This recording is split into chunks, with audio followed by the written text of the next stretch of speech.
अकोला जिल्ह्यातल्या पातूरमध्ये 1994 नंतरचा दुसरा सर्वात मोठा पाऊस. अकोला जिल्ह्यात काल सायंकाळी झालेल्या मुसळधार पावसाने पातूर शहराला अक्षरशः झोडपून काढले. तर अवघ्या काही वेळेच्या पावसामुळे शहरातील सखल भाग जलमय झाले असून अनेक घरांमध्ये पाणी शिरले होते.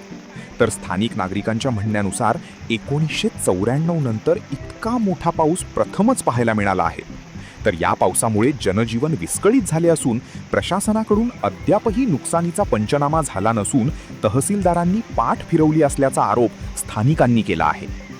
आपला विदर्भ लाईव्ह ब्युरो रिपोर्ट.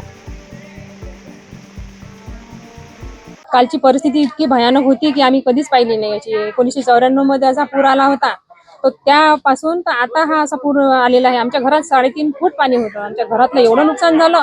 आमचे भांडे गेले, आमचे कपडे वाहून गेले, आमचे कामकाजाचे कागदपत्र ओले झाले, म्हणजे निकामी झाले ते कागदपत्र.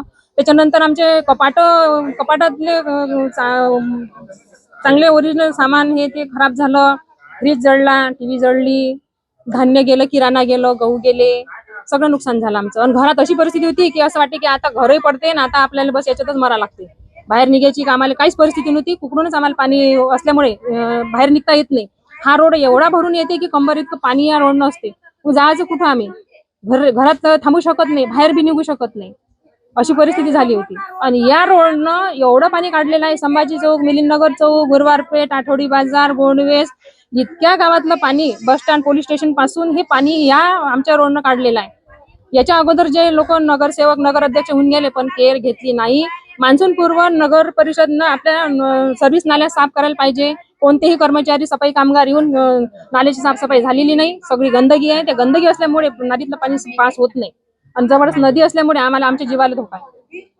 आम्हाला बा हे पाणी बंद करायचं, काही ना काही सोय करा या नाल्याची. दुसरं काय आहे, नाल्याचं जरासं खोल केलं पाणी जाते. हे झालं उठतं आमचे घर झाले ठेंगणे झालं. त्यानं आमचं लय नुकसान होऊन राहिलं ना.